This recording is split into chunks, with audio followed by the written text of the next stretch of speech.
Faut-il composter nos feuillages, nos légumes d'été au compost? Telle est la question. Bonjour à tous, j'espère que vous allez bien. On se retrouve sur un sujet assez sérieux pour moi. C'est vraiment la question de qu'est-ce que je fais en fait de mes plantes, de mes légumes d'été arrivés à l'automne. Est-ce que je les mets au compost ou pas? Ah là, il y a plusieurs écoles. Alors là, moi, je vais vous expliquer ce que moi j'ai appris, et ce que je fais.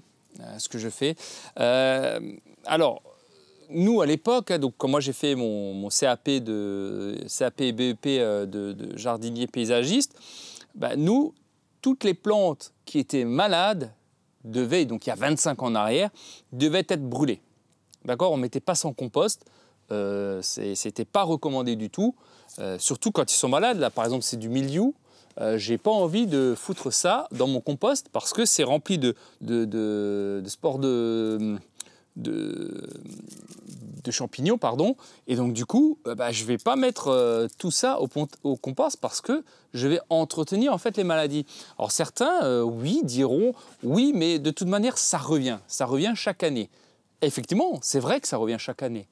Mais quand je vois les gens qui prônent ça, ils ont déjà au mois regardez cette année, au mois d'août, ils avaient déjà du mildiou sur leurs tomates. Moi, j'en ai eu là, il y a 2 semaines, même pas, fin septembre. J'avais pas une goutte de mildiou jusqu'à présent sur mes tomates. C'est pas parce que je suis un surhomme, je ne traite pas, je suis en bio. C'est simplement parce que je fais attention à ma terre. Je fais attention à plein de détails qui font que j'ai beaucoup moins de maladies que la plupart des gens que je peux voir sur Internet. En fait, il n'y a pas de secret non plus miracle, mais si on peut limiter, retarder les maladies, il ne faut pas hésiter. Donc, moi, je ne les brûle pas parce que c'est interdit. Aujourd'hui, on n'a plus le droit de brûler des végétaux. C'est normal, ça nous a fait de la fumée, partout, c'est dégueulasse, ça pue. Donc, on les ramène en déchetterie qui, eux, sont entassés sur des grands tas. Mais la différence entre une déchetterie et vous, c'est qu'une déchetterie, c'est des grands tas. C'est des grands tas, immenses tas où ça chauffe très, très fort au milieu. C'est des tas et il y a une micro-combustion, on va dire, à l'intérieur, une fermentation qui fait que ça détruit en fait les bactéries que vous ne pourrez pas faire, tous les champignons que vous ne pouvez pas faire dans un petit compost de 1 mètre. Ça va pas chauffer assez ça va pas assez monter en température pour détruire ces bactéries. Donc ce que vous allez faire simplement, c'est entretenir vos maladies. Alors on me dit souvent, oui, tu n'as pas cette maladie, tu ne peux pas nous montrer comment en lutter, etc. Je dis, non, parce que j'ai très peu de maladies, j'ai très peu de ravageurs, parce que j'évite en fait tout simplement de les faire venir chez moi. Je limite en fait leur nid douillet, j'ai pas envie qu'ils viennent. Donc, moi, j'évite fortement le compost. Alors, aujourd'hui, on a instauré ça, le compost, je pense plus par idéologie écologique, mais on oublie le côté qu'on cultive. Alors, effectivement, les arbres, etc., ça pose pas de problème. Vous pouvez le faire dessus, vous pouvez le mettre en dessous des arbres, des haies, si vous avez des thuyas, des lauriers, vous pouvez mettre ça en dessous. C'est pas des plantes qui risquent. Mais quand vous cultivez des plantes qui ont été créées par l'homme, notamment la tomate cultivée et non pas la tomate sauvage. La tomate cultivée est beaucoup plus fragile, ou les pommes de terre, ou ce que vous voulez. Donc, il faut faire vraiment un petit peu attention entre composter à destination d'arbres et arbustes qui seront beaucoup plus costauds que des plantes comme ça. Donc non, moi je ne composte pas, je suis assez contre en général le compost parce que c'est un nid à champignons, à bestioles, et du coup vous avez tous les larves, aussi les larves, il ne faut pas croire, les larves des ravageurs se pondent dans la terre, dans le feuillage, dans les branches, et donc vous allez retrouver ça dans votre compost. Ils seront bien au chaud durant l'hiver, vous en faites pas, vous allez foutre ça sur votre compost durant le printemps, et là vous retrouvez, merde, j'ai plein de bestioles, plein de maladies. Mais c'est comme ça que je l'ai appris, moi. On pourrait me dire, ouais, je suis old school, je suis vieux jeu, mais ils n'avaient peut-être pas tort, parce que c'est comme ça qu'on cultivait à l'époque. On faisait vraiment attention à ça. C'était limite, on stérilisait les choses. quand on avait un sécateur, on devait, par exemple, le pulvériser d'un produit voilà, alcoolisé, hein, etc., pour nettoyer les outils. Aujourd'hui, c'est plus trop la peine. Mais on remarque quand même, enfin moi je le remarque, on a de plus en plus de problèmes de maladies parce qu'on ne fait plus vraiment attention, on met tout au compost, ah bah hop, allez, je fous tout au compost, c'est bon, c'est magnifique, voilà, Trucmuche l'a dit, on peut tout mettre au compost. Moi, en tout cas, c'est non. Non, non, non, le compost, il faut vraiment faire attention. Pourquoi pas des déchets alimentaires? Oui, parce que ça, bah, voilà, c'est des fruits, des restes d'aliments, de légumes qui ne sont pas contaminés puisqu'on le mange nous-mêmes. Donc, pourquoi pas? Mais quand on parle de feuillage, de végétaux en place avec des maladies, des champignons, des bestioles, hein, bah, tout ça, en fait, vous allez simplement le mettre dans votre compost.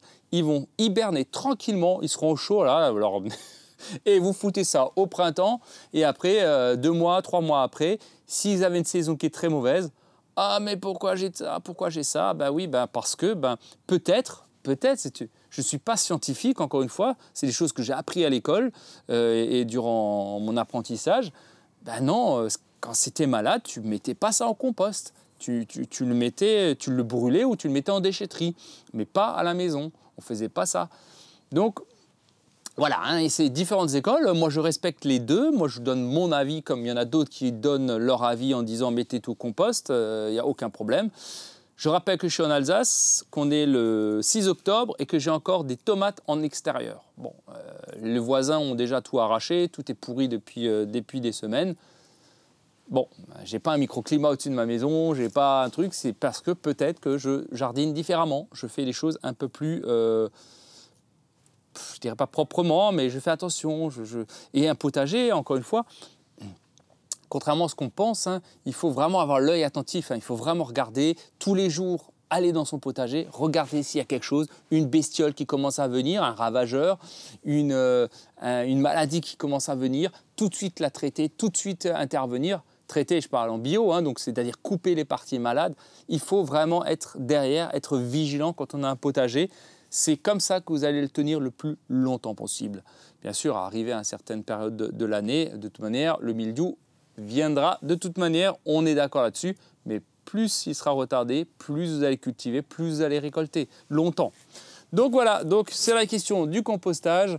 Je pense que ce n'est pas une bonne idée de mettre des végétaux pareil, hein, tout ce qui est... Je sais que mon ami du potager de Lunas, hein, Jean-Pierre, utilise beaucoup de BRF ou des bois fragmentés, etc. Enfin, tout ça, moi, je suis assez... tout dépend hein, de là où vous cultivez. Hein, mais c'est pareil, vous mettez des écorces de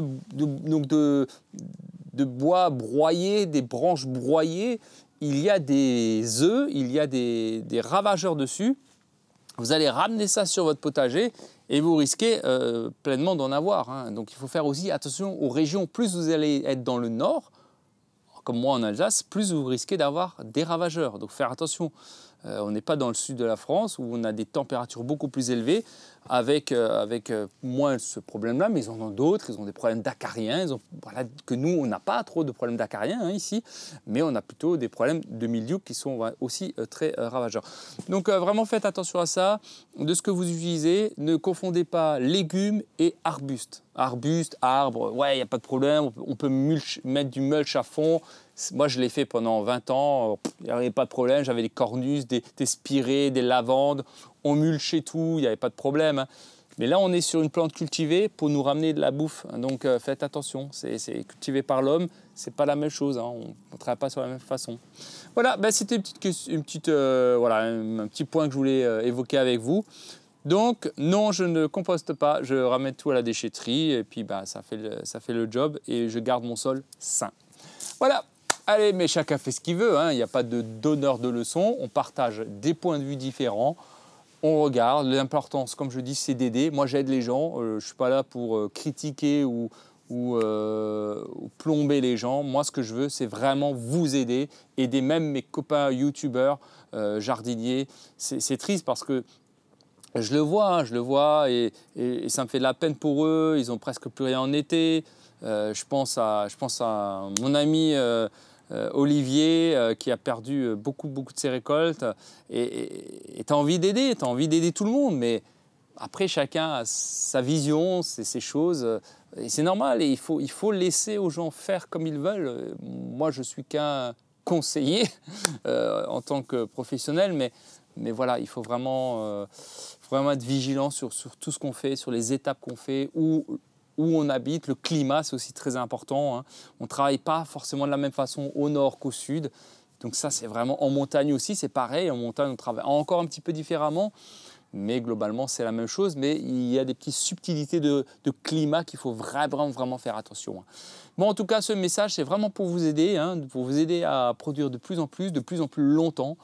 Donc, faites un petit peu attention sur la façon de travailler votre sol, aux éléments que vous apportez, compost, broyat, etc. Ça ne marche pas sur toutes les régions. Et voilà, faites un petit peu attention là-dessus. Mais testez, encore une fois, testez. Il n'y a pas de mauvaise, il n'y a pas de bonne façon. Il y a des façons différentes, des façons qui marchent mieux que d'autres dans certaines régions. Mais voilà, si vous avez des problèmes dans votre potager, c'est que forcément, il y a un endroit où vous avez merdé. Donc, et ça, c'est pas grave, on est là pour apprendre. Donc, essayez de suivre des conseils, hein, des conseils de gens qui vivent la même chose que vous ou qui vous conseillent pour éviter d'avoir ce problème-là. Voilà, prenez soin de vous, je vous dis à très bientôt, likez, abonnez-vous, prenez soin de vous, bien sûr. On est dans le partage, dans la bienveillance, hein, donc les commentaires, bien sûr, bienveillants comme d'habitude. Il n'y a pas de critique, simplement de la bienveillance, c'est aider. C'est tout ce que je veux faire. Cette chaîne-là, c'est pour vous aider et rien de plus. Voilà, prenez soin de vous. Allez, ciao, ciao.